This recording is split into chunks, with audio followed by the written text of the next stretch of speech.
everyone, welcome back to your new class. सबसे पहले आज हम बात करते हैं कुछ न्यूमेरिकल प्रॉब्लम्स की फर्स्ट चैप्टर के न्यूमेरिकल प्रॉब्लम सॉल्व करने में कुछ स्टूडेंट्स को प्रॉब्लम आ रही है, तो हम पहले उनको डिस्कस कर लेते हैं। सबसे फर्स्ट हमारे पास क्वेश्चन है, calculate the molar mass of the following. देखो, जब भी हमें किसी का मोलर मास कैलकुलेट करना होता है तो हम क्या करते हैं, जो भी एटम्स हैं हमारे पास, कुछ एटम्स हैं जिनका मोलर मास हमें एटॉमिक मास हमें ध्यान रखना है। जैसे हाइड्रोजन का 1 होता है, ऑक्सीजन का 16 होता है, कार्बन का 12 होता है, नाइट्रोजन का 14 होता है। ठीक है, इस तरीके से हमें कुछ एटम्स हैं जिनका एटॉमिक मास पता होना चाहिए। अब मोलर मास निकालना है, मॉलिक्यूलर मास निकालना है हमें, तो हम क्या करते हैं, जो भी एटम हमें गिवन है हम उनके एटॉमिक मास को ऐड कर देते हैं। जैसे यहाँ देखना, H2O का निकालना है तो हमारे पास हाइड्रोजन का मास कितना होता है, 1। वैसे 1.008 होता है, लेकिन आप यहाँ 1 भी लिख सकते हो। और 2 हाइड्रोजन एटम है तो 2 × 1 प्लस में कितना आ जाएगा, ऑक्सीजन का 16। इसको सॉल्व कर लो, कितना आ जाएगा 18। ऐसे ही CO2 का निकालोगे तो कार्बन का आपका 12 होता है, और 2 ऑक्सीजन एटम के लिए 2 × 16 तो कितना निकल जाएगा 44। CH4 का करोगे तो क्या होगा, कार्बन का 12 होता है, 4 × 1, एक हाइड्रोजन का 1 होता है तो 4 का कितना हो गया, 4 हो गया। ऐड करोगे तो 16 निकल जाएगा। तो आपको मॉलिक्यूलर मास जब निकालना होता है तो एटॉमिक मास को ऐड करना है। सेकंड हमारे पास है मास परसेंटेज निकालना है। मैंने फार्मूला बताया था मास परसेंटेज निकालने का, कि हमें किसी भी कंपाउंड का किसी भी कंपाउंड में एलिमेंट का मास परसेंटेज निकालना है तो हम क्या करेंगे, उस एलिमेंट का mass upon total mass into 100। जैसे हमें परसेंटेज निकालने हैं अपने मार्क्स के, तो हम क्या करेंगे, जैसे केमिस्ट्री के marks upon total marks multiply by 100, यही करेंगे। ठीक है, तो हम क्या करेंगे, जिस एलिमेंट का हमें निकालना है, जैसे इसमें डिफरेंट एलिमेंट्स है, सोडियम है, सल्फ़र है, ऑक्सीजन है, तो सोडियम का निकालने के लिए सोडियम का जो मास होता है, एटॉमिक मास एक का होता है 23। ठीक है, सल्फ़र का होता है 32 और ऑक्सीजन के एक एटम का होता है 16। अब हम पहले सोडियम का निकालते हैं। तो सोडियम के 2 एटम है तो कितना हो गया, एक का 23 है तो 2 का 46 हो गया। इस पूरे का एटॉमिक मास मॉलिक्यूलर मास हम निकाल लेंगे। वही सोडियम का कितना हो जाएगा, 2 × 23 प्लस सल्फ़र का 32 है ये, और ऑक्सीजन का 4 × 16, एक का 16 है तो 4 का मल्टीप्लाई कर लेंगे। फिर टोटल मास हमने नीचे रख दिया और मल्टीप्लाई में 100 कर देंगे। ऐसे ही सल्फ़र का निकाल लेंगे। सल्फ़र का कितना हो जाएगा, 32 और टोटल है इंटू 100। और ऑक्सीजन हमारे पास 4 है तो 4 × 16, तो 16 4 जा 64 इंटू अपॉन में टोटल आ जाएगा मल्टीप्लाई बाय 100। ठीक है, फिर थर्ड हमारे पास क्वेश्चन है एम्पिरिकल फार्मूला कैलकुलेट करने का। हमारे को बोला हुआ है कि एक आयरन का ऑक्साइड है जिसके अंदर आयरन तो इतना परसेंट है और ऑक्सीजन जो है वो 30% है। तो अब हमें इसका मास निकालना है। तो मैंने आपको एम्पिरिकल फार्मूला निकालना बताया था, कैसे निकालते हैं एम्पिरिकल फार्मूला। ये आयरन हो गया और ये हमारा ऑक्सीजन हो गया। ठीक है, अब इसके बाद हमें गिवन है कि आयरन जो है वो इतना परसेंट है और ऑक्सीजन जो है वो इतना परसेंट है। आयरन का एटॉमिक मास नियर अबाउट 56, आप 56 भी ले सकते हो, और ऑक्सीजन का हमें पता है 16 होगा। ठीक है, अब 100 के रेस्पेक्ट में है तो हम डायरेक्ट ये वैल्यू रख सकते हैं। ठीक है, हमें इसको सिंपल चेंज करने की ज़रूरत नहीं, क्योंकि 100 के रेस्पेक्ट में है तो हम परसेंटेज हटाएंगे तो भी वही अमाउंट आएगा। फिर हम क्या करते हैं, मोल्स निकालते हैं। मोल्स कैसे निकालते हैं, given weight upon atomic wait, given weight upon atomic wait निकाल लिया हमने मोल। अब ये हमारा इंटीजर वैल्यू नहीं आ रही है तो हम क्या करेंगे, इसको 1.25 और 1.88 हम देखेंगे कि दोनों में से हमारा स्मॉल नंबर कौन सा है। तो हमारा स्मॉल नंबर से हम दोनों डिजिट को डिवाइड कर देंगे। इसको कर दिया, इसको कर दिया, इसका 1 आ रहा है, इसका 1.5 आ रहा है। अब हम इसको कंप्लीट इंटीजर वैल्यू में चेंज कर लेंगे, सिंपलेस्ट रेशो के अंदर चेंज कर लेंगे। तो सिंपलेस्ट रेशो में चेंज करने के लिए इसको 2 से कर दो, इसको 3 से कर दो, तो ये क्या आ जाएगा, इसको भी 2 से कर दो और इसको भी 2 से कर दो, तो ये क्या हो गया 2 और ये 3। अगर हमारे पास ये डेसिमल में वैल्यू नहीं आती है तब तो हम डायरेक्ट लिख देते हैं, और अगर डेसिमल में वैल्यू आती है तो हम इसको होल नंबर में चेंज कर लेते हैं। तो हमारे पास फॉर्मूला क्या बन गया, एफ ही जो है वो तो 2 आ गए और ओ जो है वो कितने आ गए 3 आ गए। तो क्या करना है, सबसे पहले परसेंटेज हटाना है, एटॉमिक मास से डिवाइड करके मोल निकालने हैं।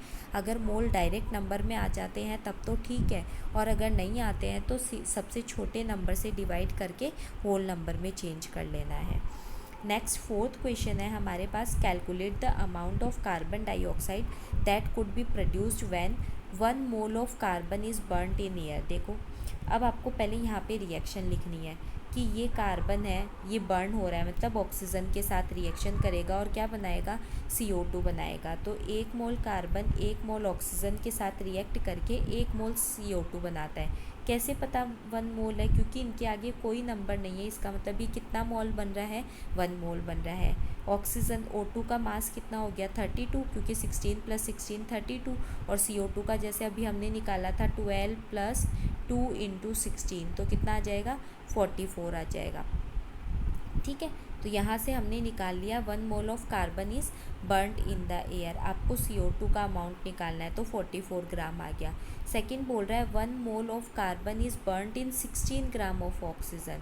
अब यहाँ पे तो कितना ग्राम ऑक्सीजन के साथ बर्न हो रही थी, 32 ग्राम ऑक्सीजन के साथ बर्न हो रही थी, तो हमारे पास कितनी बन रही थी 44 ग्राम। अगर मैं बोलूँ कि 16 ग्राम ऑक्सीजन ही है, यानी इसका कितना मोल कंबाइन होगा, हाफ मोल कंबाइन होगा ना, क्योंकि 32 का मतलब कितना मोल है 1 मोल। तो अगर मैं इसका अमाउंट आधा कर दूँ 16, तो इसका मतलब क्या हो गया, ये हाफ मोल हो गया। तो हाफ मोल हो रहा है, तब आगे आपको क्या पूछा है ये कि CO2 कितनी बनेगी, तो CO2 भी कितनी बन जाएगी, हाफ ही बनेगी। इसका मतलब 44 की जगह ये कितनी बन जाएगी 22 ग्राम बन जाएगी। फिर ये बोल रहा है कि 2 मोल of carbon is burned in 16 gram of oxygen. अब ये बोल रहा है कि 2 मोल कार्बन बर्न हो रही है। ठीक है, तो 2 मोल कार्बन बर्न होने का मतलब भी क्या है, यहाँ कार्बन जो है वो 2 मोल है। ठीक है, चलो ये 2 मोल ले लिया, लेकिन ऑक्सीजन कितना है, हाफ मोल ही है। 16 ग्राम का मतलब कितना हुआ, हाफ मोल। अब देखो ये हाफ मोल है और इसको हम कितना ही बढ़ा दो, रिएक्ट करने के लिए हमें कम से कम कितना चाहिए 32 ग्राम तो चाहिए। अब ये 32 ग्राम होती है तब 44 ग्राम बनती है। ये अगर 16 ग्राम होगी तो ये कितना बनेगी 22 ही ग्राम ही बनेगी, चाहे आप इसके अमाउंट को कितना ही बढ़ा दो। क्यों, क्योंकि यहाँ पे ऑक्सीजन की रिक्वायरमेंट कितनी है 32 ग्राम है। तो अगर ऑक्सीजन जो है, हम इस कार्बन के नंबर को चाहे आगे बढ़ाते जाएं, उससे कोई फ़र्क नहीं पड़ेगा जब तक हमारे पास ऑक्सीजन नहीं बढ़ रहा है। तो जब 32 ग्राम से कितना बनती है 44 ग्राम बनती है, तो यहाँ पे जब ऑक्सीजन 16 ग्राम होगा तो ये 22 ही ग्राम होगी। भले ही आपका ये 2 मोल हो, 3 मोल हो, 4 मोल हो, कोई फ़र्क नहीं पड़ेगा, क्योंकि यहाँ पे हमारे पास जो ऑक्सीजन है वो क्या है, लिमिटिंग रिएजेंट है। ऑक्सीजन क्या हो गया, लिमिटिंग रिएजेंट हो गया। तो अगर ये ऑक्सीजन पहले ही ख़त्म हो जाएगी तो आगे जो है वो CO2 नहीं बन पाएगी। फिर उसके बाद फिफ्थ क्वेश्चन है, calculate the mass of sodium acetate required to make 500 ml of 0.375 molar aqueous solution. Molar mass आपको डायरेक्ट गिवन है। अब आपको ये बोल रहा है कि 0.375 मोलर जो है एक्वस सॉल्यूशन का मतलब क्या होता है। सबसे पहले आपको क्वेश्चन में गिवन है कि 0.375 मोलर एक्वस सॉल्यूशन बनाना है 500 ml अपने को। ठीक है, तो मोलर एक्वस सॉल्यूशन का मीनिंग क्या हो, 0.375 m मोलर है ना, 0.375 मोलर एक्वस सॉल्यूशन। तो पहले इसका मीनिंग समझो।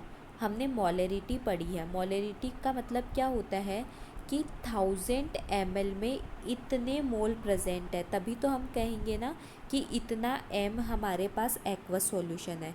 तो इसका मतलब यही हुआ ना, 0.375 m का मतलब कि 1000 ml के अंदर इतने मोल प्रेजेंट है, लेकिन हमारे पास क्वांटिटी कितनी है 500 ml, यानी 1000 की आधी, तो मोल भी कितने हो जाएंगे आधे। तो 500 ml में मोल कितने हो गए 375 के हाफ मोल हो गए। फिर हमारे को क्या गिवन है, मोलर मास हमें गिवन है। अब हमें मास पूछा है तो फॉर्मूला देखो हमारा क्या होता है, मोल इज़ इक्वल टू क्या होता है, मोल अपने पढ़ा है, mole is equal to given weight upon atomic weight या मॉलिक्यूलर वेट, यही होता है। अब अपने को ये वेट पूछ रहे हैं तो अपन इसको किससे मल्टीप्लाई कर दे, एटॉमिक वेट या मॉलिक्यूलर वेट को अगर मोल से मल्टीप्लाई कर दे तो क्या निकल जाएगा, वेट निकल जाएगा। हमने किया भी यही है यहाँ पे कि हमने 500 ml में मोल निकाल लिए, 1000 में इतने मोल थे तो 500 में आधे मोल हो गए। अब हमें मास निकालना है तो इन मोल्स को हम किससे मल्टीप्लाई कर देंगे, मॉलिक्यूलर मास से मल्टीप्लाई कर देंगे, तो क्या निकल जाएगा, मास। नेक्स्ट क्वेश्चन देखो, calculate the concentration of nitric acid in moles per litre in a sample which has a density 1.41 ग्राम पर litre and the mass percent of nitric acid in it is being 69%। सबसे पहले ये दे रहा है मास percent 69% है। इसका मतलब आप क्या बोलते हो कि 100 ग्राम नाइट्रिक एसिड का सल्यूशन है, यही हुआ ना मास परसेंट का मतलब। मास परसेंट में हम ऊपर भी मास लेते हैं, नीचे भी मास लेते हैं, तो इसका मतलब क्या हुआ, 100 ग्राम हमारे पास नाइट्रिक एसिड है, उसके अंदर 69 ग्राम क्या कौन हो गया, क्या हुआ यहाँ पे कि हमारे पास नाइट्रिक एसिड का जो सल्यूशन है उसका मास कितना है, टोटल 100 ग्राम, और 69% बोल रहा है, यानी इसमें से 69 कौन है, 69 ग्राम कौन हो गया, नाइट्रिक एसिड। तो नाइट्रिक एसिड सॉल्यूशन में नाइट्रिक एसिड का मास कितना हो गया, 69 ग्राम। मोलिकुलर मास हमने अभी जैसे निकाला था वैसे निकाल लिया, हाइड्रोजन का 1, नाइट्रोजन का 14 और 3 ऑक्सीजन का कितना हो जाएगा, 3 × 16 निकल गया। अब मोल निकालने हैं तो मोल कैसे निकालेंगे, given weight upon atomic wait, molecular weight. Given weight हमारा 69 हो ही गया और एटॉमिक वेट हमारा 63, तो ये मोल निकल गए।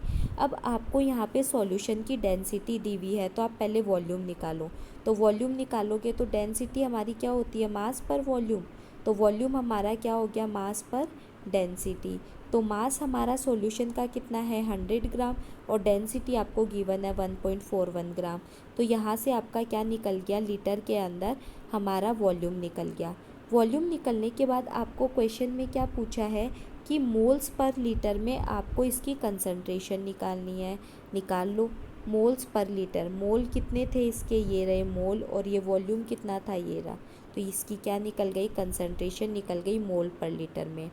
नेक्स्ट क्वेश्चन है, how much coppers can be obtained from 100 gram of copper sulphate. Copper sulphate जो है उसके 100 ग्राम से हमें कितना कॉपर मिलेगा, तो 1 मोल कॉपर सल्फेट के अंदर कितना कॉपर है हमारे पास, देखो 1 मोल कॉपर सल्फेट के अंदर कॉपर कितना है, 1 मोल ही है ना, या ये बोल सकते हो कि 1 ग्राम एटम है। ठीक है, आप पहले क्या करो, कॉपर सल्फेट का निकाल लो मॉलिक्यूलर मास। कॉपर का कितना है 63.5, सल्फ़र का कितना होता है 32, ऑक्सीजन का 4 × 16। ठीक है, तो ये हमारे पास कितना निकल के आ जाएगा, कॉपर सल्फेट का जब हम निकालेंगे 159.5, ये निकल के आ गया। अब हम ये बोल सकते हैं ना कि हमारे पास 159.5 में से कॉपर कितना प्रेजेंट है, 63.5 ग्राम। ठीक है, तो हमारे को क्या निकालना है कि 100 ग्राम में, तो 100 ग्राम में निकालने के लिए क्या करोगे, ये अपॉन में ये और मल्टीप्लाई बाय 100। ठीक है, फिर उसके बाद देखो, determine the molecular formula of iron of an oxide of iron in which the mass percentage of iron, और ये दिया हुआ है गिवन द मॉलिक्यूलर मास। अभी देखो हमने ये फार्मूला 69 और 30% से अभी हमने फार्मूला निकाल लिया था, पहले पीछे क्वेश्चन किया था तो क्या निकला था, Fe2O3 निकला था, ये तो निकल गया। फिर अपने को क्या दे रखा है, गिवन मोलर मास गिवन है, मोलर मास गिवन है तो सबसे पहले आप यहाँ से क्या निकाल लो, ये जो इम्प्रिकल फार्मूला आया है उसका मास निकाल लो। फिर आपने फार्मूला पढ़ा था, देखो ये Fe2O3 हमने पीछे निकाला था क्वेश्चन में, इसको 69 लिया था, इसको 30 लिया था, दोनों को इनके एटॉमिक वेट से डिवाइड करके मोल निकाल लिया था, मोल को सिंपलेस्ट रेशो में चेंज किया तो हमारे पास इम्प्रिकल फार्मूला Fe2O3 आया। इस इम्प्रिकल फार्मूला से हमने इम्प्रिकल फार्मूला मास निकाल लिया तो ये निकला। फिर हम n निकालेंगे। n के लिए हमारे पास फार्मूला क्या होता है, molar mass upon empirical formula mass. तो हमारा मोलर मास क्वेश्चन में हमें गिवन है 159.8, ये गिवन है, और हमारा जो इम्प्रिकल फार्मूला मास आया वो आया 159.7, मतलब इसको डिवाइड करेंगे तो 1 आएगा। इसका मतलब मॉलिक्यूलर फार्मूला भी हमारा क्या निकल के आ जाएगा, Fe2O3। ये 1 आ रहा है ना, तो हम करते क्या है, आपका जो इम्प्रिकल फार्मूला आता है इसको मल्टीप्लाई कर देते हैं n से, तो n 1 है तो ये वापस कितना आ जाएगा, Fe2O3। ठीक है।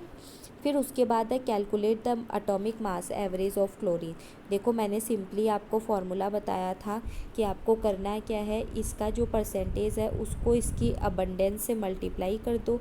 ठीक है, फिर प्लस कर दो, प्लस करने के बाद इसको इसकी अबंडेंस से मल्टीप्लाई कर दो।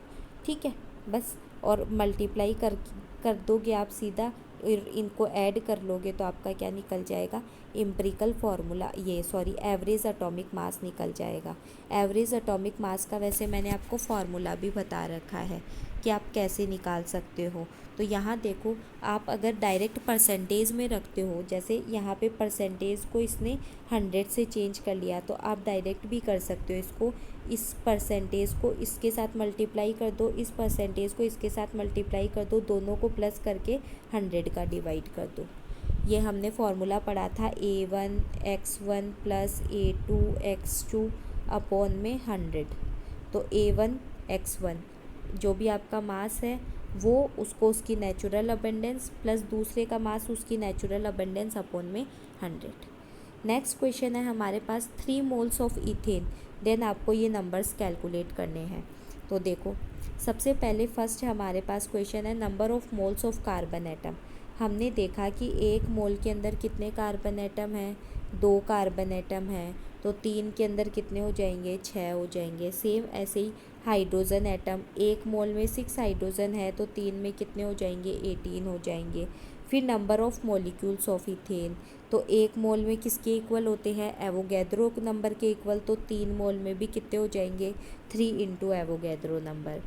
उसके बाद है कंसंट्रेशन ऑफ शुगर, हमें कैलकुलेट करनी है इन मोल पर लीटर। इसका मतलब हमें सिंपली क्या निकालना है, मोलरिटी निकालनी है। मोलरिटी का फॉर्मूला क्या होता है, moles of solute upon volume of solution. तो सॉल्यूट के मोल्स निकाल लो। सबसे पहले मोल्स है नहीं हमारे पास, तो क्या करोगे, given weight upon molecular wait. Given weight हमारे पास 20 ग्राम दिया हुआ है, इसका मॉलिक्यूलर वेट हम निकाल लेंगे। ऐसे निकालने के बाद मोल्स निकल गए, मोल्स निकलने के बाद हमें वॉल्यूम गिवन है तो ये वॉल्यूम निकल गया। ये आपको मोलरिटी अच्छी तरीके से आनी चाहिए। एक क्वेश्चन 11th में भी आएगा, एक क्वेश्चन 12th में भी आएगा। फिर उसके बाद डेंसिटी आपको गिवन है। फिर ये पूछ रहा है कि कितना वॉल्यूम नीड होगी जब हम 2.5 litre of its 0.25 m solution बनाएंगे। देखो, सबसे पहले ये बोल रहा है कि आपका जो मोलर मास है इथेनॉल का वो कितना निकल के आएगा हमारे पास, CH3OH। कार्बन का 12 होता है, ऑक्सीजन का 16 होता है, और 4 हाइड्रोजन एटम का 4 हो गया। तो ये कितना हो गया हमारे पास, 16 और 4 20, और 20 और 12 कितना हो गया, 32। तो ये 32 निकल गया। अब मोलरिटी निकालनी है। मोलरिटी हम कैसे निकालते हैं, मोलरिटी को निकालने के लिए हमारे पास जो भी सॉल्यूशन है उसकी मोलरिटी निकालनी है हमें। तो ये क्या बोल रहा है कि if the density of methanol, methanol की डेंसिटी आपको गिवन है, तो मीथेनॉल की जब आपको डेंसिटी, तो अब आप मोलरिटी कैसे निकालोगे, तो फॉर्मूला क्या होता है, मोल अपॉन वॉल्यूम, यही होता है।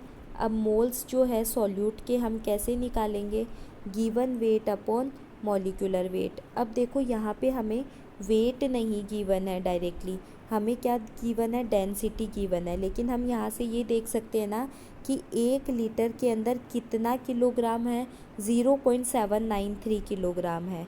तो इसका मतलब इसका वेट कितना हो गया, 0.793, ठीक है, किलोग्राम। और फिर उसके बाद एटॉमिक वेट कितना हो जाएगा, सॉरी मॉलिक्यूलर वेट कितना हो जाएगा, 32 ग्राम आ रहा था, लेकिन हमें किलोग्राम में लेना है, तो कितना आ जाएगा, 0.032 किलोग्राम। ये आ गया, ये हमारे पास क्या निकल गए, मोल निकल गए। और वॉल्यूम हमारा कितना हो जाएगा, 1 लीटर, लीटर में गिवन है ना, इतने 1 लीटर के अंदर इतना केजी। तो यहाँ पे हमने सिंपली सीधा यहाँ पे क्या लिख दिया, ये मोल हो गए हमारे given weight upon molecular wait, और नीचे हमारे पास क्या आएगा, लीटर में वॉल्यूम मतलब 1। तो हमारे पास सीधी क्या निकल के आ जाएगी, मोलरिटी। अब हमारे पास फॉर्मूला होता है एक m1v1 is equal to m2v2। m1 हमारे को पता है, जो सॉल्यूशन हमें गिवन है उसका इतना आया, फिर v1 हमें उसका निकालना है, और मास हमें, मोलरिटी जो है वो यहाँ पे हमें गिवन है 0.25, और वॉल्यूम जो है वो भी हमें गिवन है 2.5, ये वॉल्यूम हमें गिवन है, ठीक है। तो ये 2.5 वॉल्यूम आ गया, तो यहाँ से हम क्या निकाल लेंगे, v1 निकाल लेंगे। तो आपको करना क्या है, पहले आपको इस सॉल्यूशन जो है इसकी आपको क्या निकालनी है, मोलरिटी, और वो कैसे निकाल लोगे, गिवन वेट अपॉन इसके एटॉमिक वेट से, ठीक है। फिर है pressure is determined as force per unit area of the surface, ऐसा unit of pressure pascal is shown below 1 pascal इतना, if mass of air at the sea level is इतना, then calculate the pressure in pascal. देखो pressure क्या होता है, is the force acting per unit area, but weight क्या होता है, mg। ये आपने सबने फिज़िक्स में पढ़ा होगा, w इज़ इक्वल टू क्या होता है, mg। और प्रेशर हमारा क्या होता है, फोर्स पर एरिया, फोर्स का मतलब हम बोल सकते हैं वेट, ठीक है। तो वेट पर यूनिट एरिया, तो वेट जो है वो हमारा क्या होता है, m इंटू जी होता है, और हमें m जो है वो क्वेश्चन में गिवन है, ये रहा, g हम 10 भी ले लेते हैं, 9.8 भी ले लेते हैं, और एरिया जो है वो हमारा कितना है, 1 सेंटीमीटर स्क्वायर लिख दिया हमने यहाँ पे इसको, ठीक है। इसको किस में चेंज करना है, पास्कल में चेंज करना है। तो देखो ये यूनिट्स का जो भी कन्वर्ज़न है वो सारा का सारा आपको मैंने एक टेबल बनवा रखी है, वहाँ पे यूनिट कन्वर्ज़न करा रखा है। इस ग्राम को किलोग्राम में चेंज कर लिया, ठीक है, और जो आपका मीटर है उसको सेंटीमीटर में चेंज कर लिया। ये आपने ये देखा है, इसको सारे को कन्वर्ट करना है, बस यूनिट कन्वर्ज़न करना है आपको, इसको पास्कल में कन्वर्ट हो जाएगा, ठीक है। नॉर्मल क्वेश्चन है, कोई दिक्कत वाली बात नहीं है यहाँ पे, ठीक है। फिर उसके बाद नेक्स्ट क्वेश्चन देखो, a sample of drinking water was found to be severely contaminated with chloroform CHCl3, ठीक है, ये Cl3 है, suppose to be carcinogenic in nature, the level of contamination was 15 ppm parts per million, ठीक है। By mass दे रखा है यहाँ पे, इसको परसेंटेज में चेंज करना है। तो देखो पार्ट्स पर मिलियन का मतलब क्या होता है, 10⁶ पार्ट्स, ठीक है। अब देखो परसेंटेज बाय मास, 15 ppm मतलब 15 हो गया, टोटल कितना है, 10⁶ ही होगा ना, पार्ट्स पर मिलियन है, तो मतलब 10⁶ में 15 है, मल्टीप्लाई बाय 100, सिंपली निकल गया। दूसरा पूछा है डिटरमाइन द मोलरिटी, मोलरिटी निकालनी है, नॉट मोलरिटी। तो जब आप मोलरिटी निकालोगे, तो मोलरिटी निकालने के लिए आप क्या करोगे, फॉर्मूला हमारे पास क्या होता है, number of moles present in 1 kilogram of solvent, ठीक है। तो अब देखो सबसे पहले आप क्या निकाल लो, क्लोरोफॉर्म का एटॉमिक मास निकाल लो। 100 ग्राम के अंदर आपका जो क्लोरोफॉर्म है वो इतना प्रेजेंट है, ठीक है। तो आप कैसे निकालोगे, गिवन वेट ये हो गया आपका, ठीक है, अपॉन में आपने किससे मल्टीप्लाई कर दिया, इसका जो एटॉमिक वेट या मॉलिक्यूलर वेट है उससे कर दिया। फिर ये क्या बोल रहा है, 1 किलोग्राम है, ठीक है। तो अब मल्टीप्लाई में नीचे क्या आ जाएगा, 1, ठीक है। तो हमारा ये निकल के आ जाएगा। तो सिंपली मोलरिटी का फॉर्मूला हमारे पास क्या है, moles present in 1 kilogram of solute. अब मोल हम कैसे निकालेंगे, ये हमारे पास गिवन वेट हो गया, ये हमारा मॉलिक्यूलर वेट हो गया और मल्टीप्लाई में 1 कर देंगे नीचे। फिर इनको आपको साइंटिफिक नोटेशंस में प्रेजेंट करना है, तो ये तो आता ही है 4.8, डेसिमल्स में चेंज करना तो सबको ही पता है। ये फर्स्ट क्वेश्चन है, जैसे हमारे पास फर्स्ट है 0.0048, तो इसको चेंज कैसे करोगे, डेसिमल हटाओगे तो नीचे कितने ज़ीरो आ जाएंगे, 4 ज़ीरो आ जाएंगे। ऊपर लेके जाओगे तो ये क्या हो जाएगा, 48 इंटू 10⁻⁴ हो जाएगा, और इसमें 4.8 लिखोगे तो ये एक डेसिमल कम हो जाएगा। सबको सेम ऐसे ही चेंज करना है। ये देखो, सारे को सिंगल डिजिट डेसिमल में चेंज करना है, ठीक है। फिर सिग्निफिकेंट फिगर्स कैलकुलेट करने हैं, तो ये तो आपको बता ही रखे हैं रूल्स।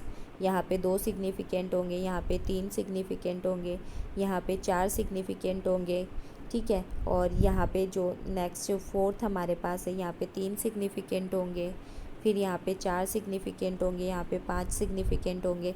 ये कहाँ से आएगा, जब आप सिग्निफिकेंट नंबर्स वाले जो रूल्स है वो पढ़ोगे कि जितने भी नॉन ज़ीरो डिजिट्स होते हैं वो सिग्निफिकेंट होते हैं। ज़ीरो से स्टार्ट होने वाला जो नॉन ज़ीरो डिजिट होते हैं सिर्फ वो ही सिग्निफिकेंट होते हैं, और अगर नॉन ज़ीरो से स्टार्ट हो रहे हैं तो सारे डिजिट सिग्निफिकेंट होते हैं। ये सारे रूल्स आपने पढ़े हैं। फिर उसके बाद सिग्निफिकेंट फिगर्स जो है उनको राउंड ऑफ करना है, वो भी आपने पढ़ा है कि लास्ट डिजिट अगर हमारा 5 या 5 लास्ट डिजिट से हम स्टार्ट करते हैं राउंड ऑफ करना, अगर 5 से ज़्यादा होता है तो हम पहले वाले में 1 ऐड कर देते हैं, 5 से कम होता है तो वैसे का वैसे ही छोड़ देते हैं, और अगर 5 होता है तो ओड है तो 1 ऐड कर देंगे, और इवन है तो वैसे का वैसे ही रखेंगे। जैसे फर्स्ट क्वेश्चन है, इसमें 6 है, 5 से ज़्यादा है तो पहले वाले नंबर में क्या करेंगे, 1 ऐड कर देंगे, तो 1। और इसने बोला है 3 नंबर तक ही हमें करना है इसको, 3 सिग्निफिकेंट डिजिट तक ही करना है, ठीक है। तो फिर यहाँ पे देखो, ये था हमारे पास 34.216, तो 5 से ज़्यादा है तो पहले वाले में 1 ऐड कर दो, तो क्या बन जाएगा 34.22। लेकिन यहाँ पे तो 4 सिग्निफिकेंट हो गए, हमें 3 ही चाहिए, मतलब फिर राउंड ऑफ करना पड़ेगा। अब लास्ट डिजिट हमारा 5 से कम है तो ये कैसा रहेगा, ऐसे का ऐसे रहेगा, तो ये क्या निकल जाएगा 34.2।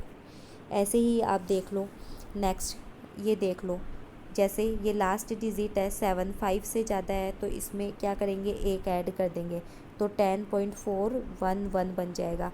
फिर ये 5 से कम है तो ऐसे ही रहने देंगे, फिर ये 5 से कम है तो ऐसे ही रहने देंगे, तो ये क्या बन जाएगा 10.4। ऐसे ही आपको इन दोनों को चेंज करना है। The following data were obtained when dinitrogen, और ये रिएक्ट करके कंपाउंड बनाते हैं, ठीक है। तो आपको बताना है कि which law of chemical combination is obtained the above experimental data give its आपको स्टेटमेंट देना है कि 14 ग्राम, 16 ग्राम, 32 ग्राम ये रिएक्ट कर रही है। तो देखो, fixing the mass of die nitrogen, ये नाइट्रोजन का मास हमने फिक्स कर रखा है, और इधर मास किसका चेंज हो रहा है, ऑक्सीजन का।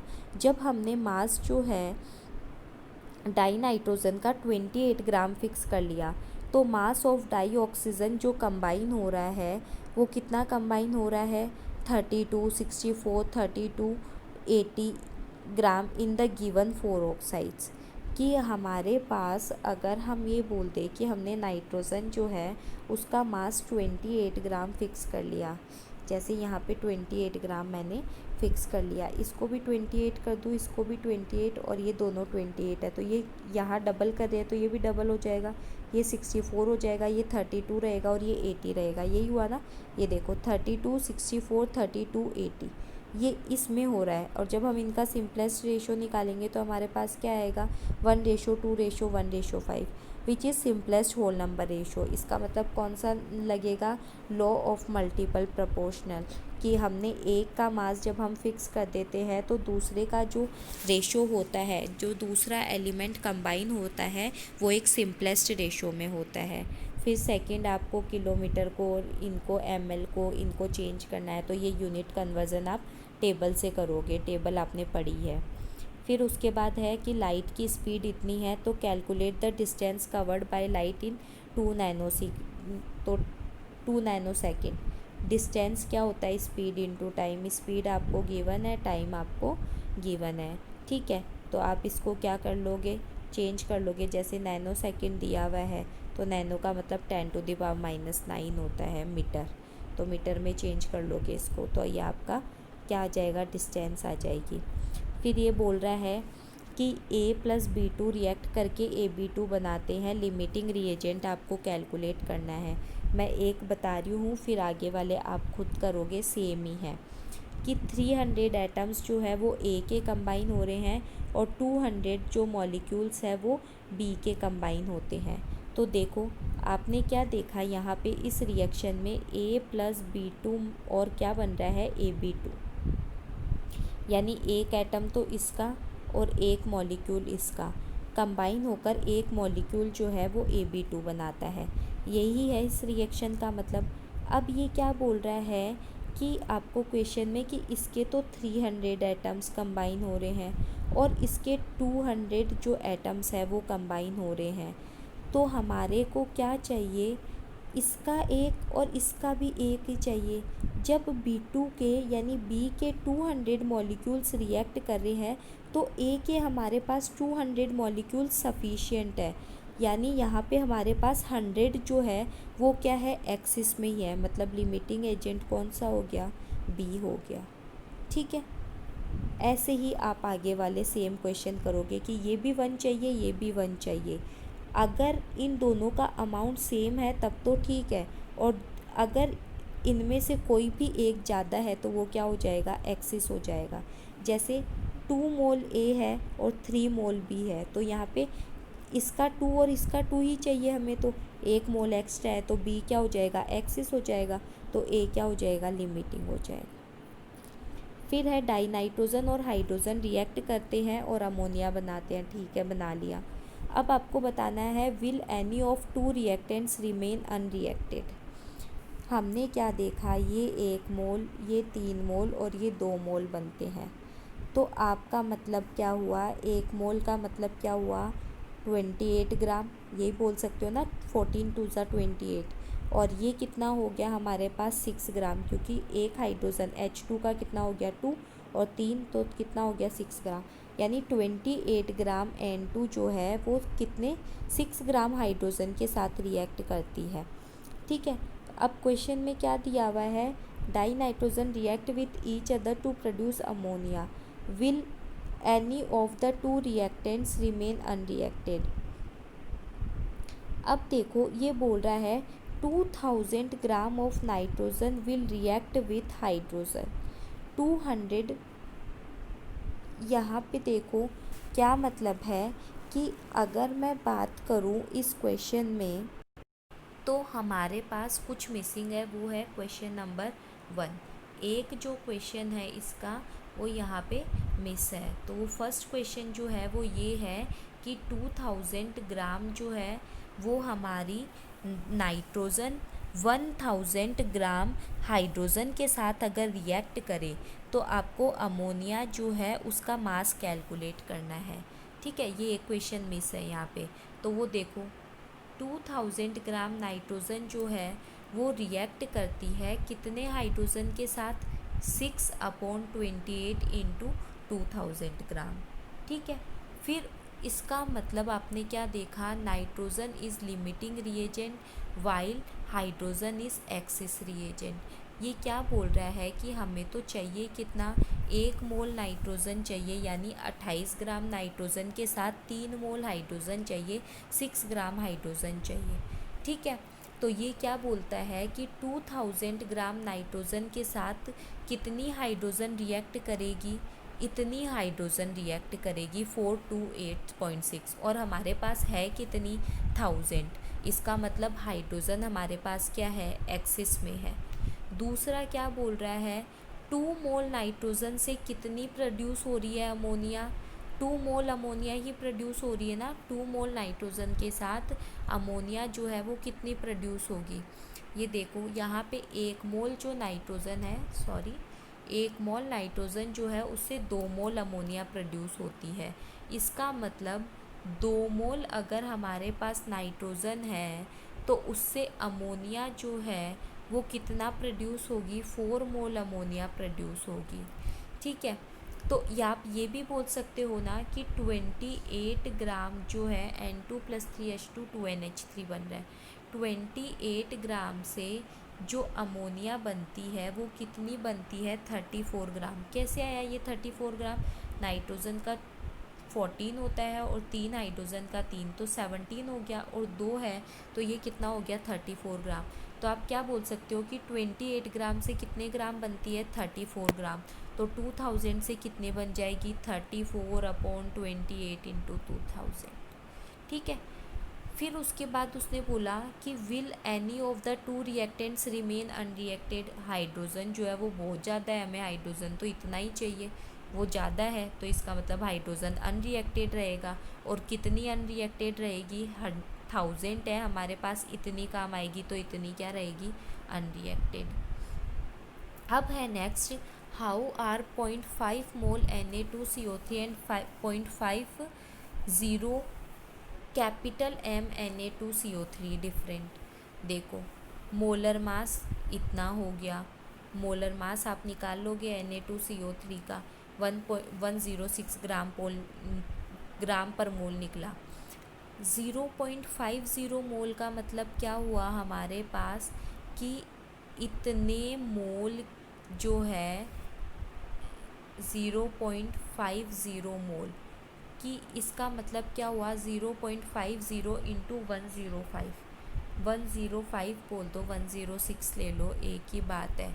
ठीक है, कि इतने ग्राम हमारे पास ये है, 53 ग्राम हमारे पास क्या है, Na2CO3 है। 0.5 मोल का मतलब यही हुआ ना, एक मोल जो है उसका मतलब कितना होता है, 106 होता है, तो 0.5 मोल का मतलब इसका आधा हो गया, सिंपली ये समझ लो। और यहाँ पे कैपिटल M है, कैपिटल M क्या होती है, मोलरिटी। तो मोलरिटी हमारी क्या होती है, given weight upon molecular wait, यानी मोल्स पर वॉल्यूम इनटू 1000। अगर हमारा वॉल्यूम जो है वो किसके अंदर गिवन है, लीटर के अंदर गिवन है, तब 1000 नहीं लगाएंगे, और अगर ml में गिवन है तो 1000 लगा देंगे। तो इस कैपिटल M का मतलब क्या हुआ कि 0.5 मोल्स जो है, यानी 53 ग्राम जो Na2CO3 है वो प्रेजेंट है 1 लीटर सॉल्यूशन के अंदर। ठीक है, तो दोनों में डिफरेंस है। 0.50 कैपिटल M का मतलब तो ये बता रहा है मोलरिटी, और 0.50 मोल जो है ये बता रहा है इसका अमाउंट। ये ध्यान रखना, मोल अमाउंट है और कैपिटल M जो है वो कंसंट्रेशन यूनिट है।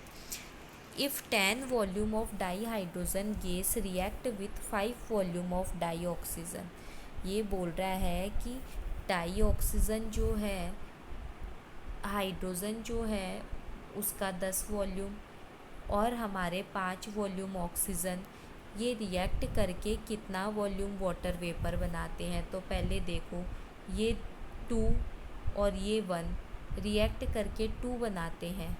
ठीक है, तो ये 10 और ये 5, ये इसका जस्ट डबल ही है, 5 का डबल, तो ये कितना बनाएगा, सीधा सिंपली ये 10 ही बनाएगा ना, क्योंकि ये 2 होता है तो ये 1 बनता है, तो ये 2 होता है, तो ये जब 5 है तो ये 10 है, तो ये भी 10 ही बनेगा, क्योंकि ये 1 हो गया, इसका डबल हो गया 2, तो ये इसका डबल ही बनेगा। ठीक है, फिर नेक्स्ट है, आपको इनको बेसिक यूनिट्स में कन्वर्ट करना है। यूनिट कन्वर्जन आपको टेबल से पता ही है।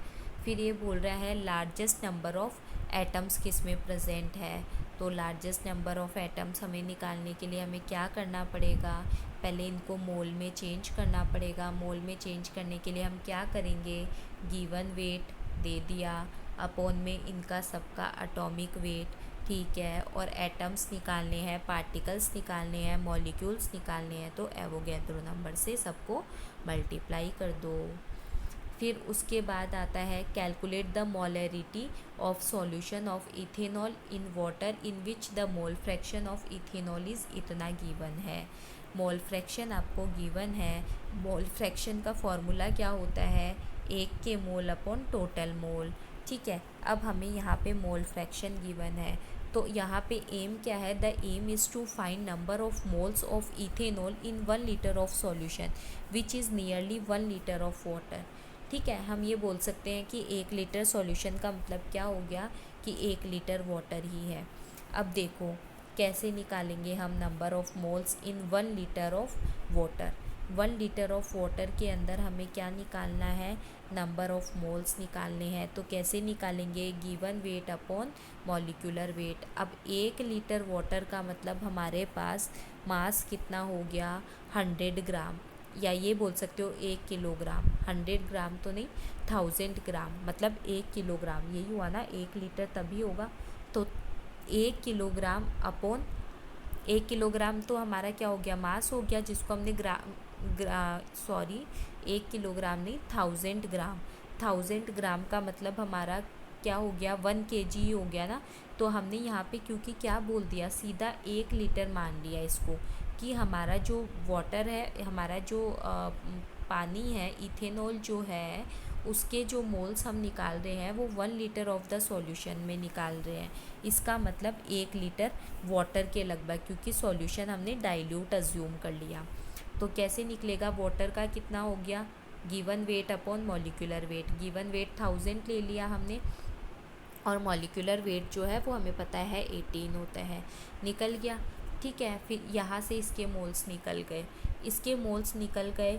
अब हम यहाँ पे क्या करेंगे, जो हमारा वाटर है उसके मोल्स हमने यहाँ पे पुट कर दिए, ये हमारा इथेनॉल और ये वाटर के मोल्स। फिर हमने यहाँ पे पुट करके यहाँ से इथेनॉल के मोल निकाल लिए, जो कि कितने निकल के आ रहे हैं हमारे पास, 2.31 निकल के आ रहे हैं।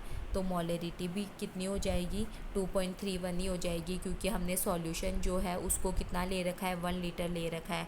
तो गिवन वेट मतलब number of moles in 1 litre solution, तो कितना निकल के आएगा, 2.31।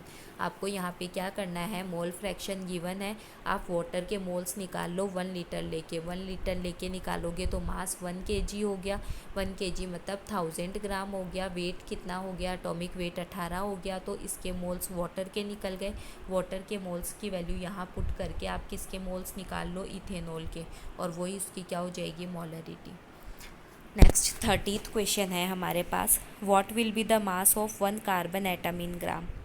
पता ही है 1 मोल कार्बन एटम का मास कितना होता है, 1 मोल में कितने कार्बन एटम होंगे, एवोगैड्रो, और एक का मास कितना होता है, 12 ग्राम होता है। तो इतने एटम्स का मास जो है, आप ये बोल सकते हो ना, इतने जो एटम्स है, 1 मोल का मास इतना, ठीक है, और 1 मोल में एटम कितने, इतने। तो एवोगैड्रो नंबर यानी इतने एटम्स का मास कितना है, इतना। तो एक का कितना हो जाएगा, 12 अपॉन ये into 1, simply. Next significant figures जो है उनको कैलकुलेट करना है, तो आपको एडिशन, सब्ट्रैक्शन, मल्टीप्लिकेशन सबके रूल्स जो है वो बता रखे हैं, तो आप उसको करोगे, उसको देखोगे तो वहाँ से ये सॉल्व हो जाएगा। फिर उसके बाद है, use the data given in the following table, calculate molar mass of naturally occurring argon. Molar mass निकालना है ऑर्गन का, तो ऑर्गन का मोलर मास निकालने के लिए सिंपली क्या करोगे, इसका जो मास है, आइसोटोपिक मोलर मास है, उसको डिवाइड कर दो, मल्टीप्लाई कर दो उसकी अबंडेंस से। परसेंटेज में तो गिवन है नहीं, तो सीधा सिंपल मल्टीप्लाई करके ऐड कर दो बस। अगर परसेंटेज में गिवन होता तो ऐड करके 100 से डिवाइड कर देते। फिर उसके बाद नंबर ऑफ़ एटम्स निकालने हैं सब में। तो एटम्स कैसे निकालने हैं, अगर मोल्स दे रखे हैं तो सीधा एवोगैड्रो नंबर से मल्टीप्लाई कर दो। मोल्स नहीं दे रखे हैं तो पहले मोल्स में कन्वर्ट कर लो। ये मास दे रखा है तो given weight upon atomic wait. Helium का कितना होता है, 4 मोल्स निकल गए, ये इतने जो है वो एटम्स निकल गए। या आप पहले इसको किस में चेंज कर सकते हो, मोल में भी चेंज कर सकते हो। तो मोल जो है वो कैसे करोगे, वही एक एटम का मास जो है वो कितना होता है, 4 होता है, ठीक है। तो एक एटम का मास कितना होता है, 4 होता है। तो आप देख लो 52/4 कर दो, कितने एटम्स होंगे वो आ जाएंगे।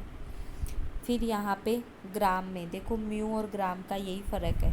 ग्राम दे रखा है तो ग्राम दे रखा है तो पहले इसको given weight upon molecular weight या एटॉमिक वेट, फिर एवोगैड्रो नंबर से मल्टीप्लाई कर दो, सिंपल। नेक्स्ट क्वेश्चन है कि welding fuel gas contains carbon and hydrogen only. Carbon और हाइड्रोजन प्रेजेंट है, मतलब हाइड्रोकार्बन।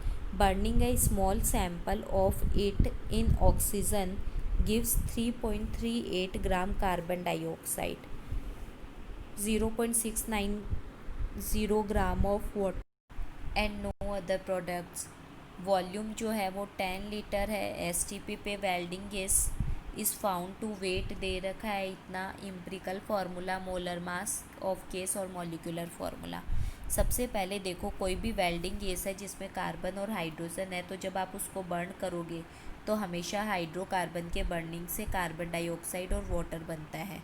बन गया। अब कार्बन डाइऑक्साइड जो है उसमें कार्बन का अमाउंट निकालना है, तो कितना होगा कार्बन का अमाउंट 12, CO2 में 12 ही है, टोटल कितना हो गया 14, और आपको मास कितना दे रखा है CO2 का 3.38, ये निकल जाएगा। ऐसे ही H2O से हाइड्रोजन का निकाल लोगे तो हाइड्रोजन कितना होगा H2O में 2, तो ये 2 और टोटल मास अपॉन में 18 और ये इतना दे रखा है, निकल गया। दोनों को ऐड कर दो। ऐड करने के बाद आपने क्या निकाल लिया, टोटल मास निकाल लिया, निकल गया। अब परसेंटेज निकालने के लिए क्या करोगे, कार्बन का mass upon total mass into 100, ऐसे ही हाइड्रोजन का निकाल लोगे। अब दोनों के परसेंटेज निकाल लिए, फिर आपको सेम वही इम्प्रिकल फार्मूला निकालना है।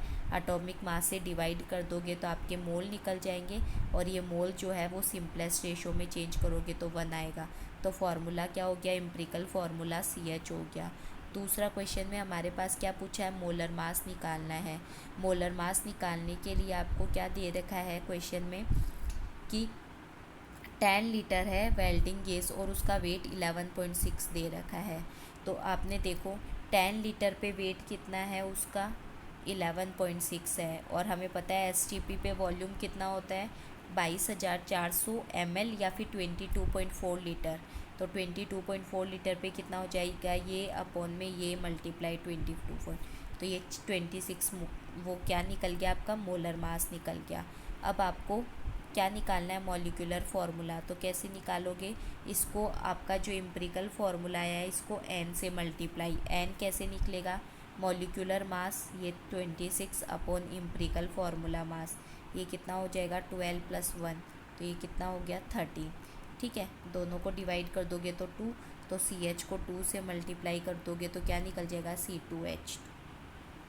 और नेक्स्ट क्वेश्चन है कैल्शियम कार्बोनेट, ये रिएक्ट करता है HCl के साथ, कर लिया, फिर आपका ये और ये बन गया।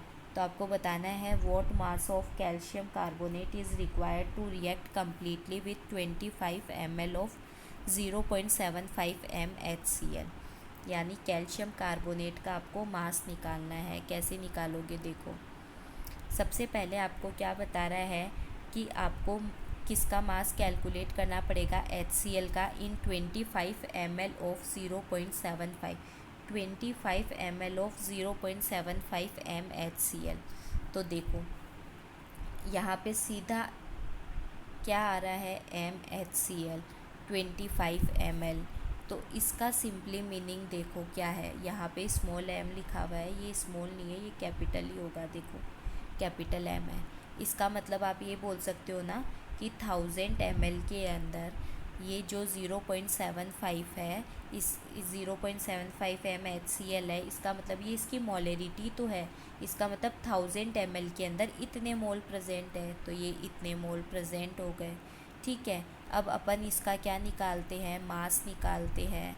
तो मास निकालते, मोल क्या होते हैं, given weight upon atomic wait. ठीक है, अब अपने को ये वेट निकालना है, तो अपन इसको, इसके मोल को इसके एटॉमिक वेट से मल्टीप्लाई करते।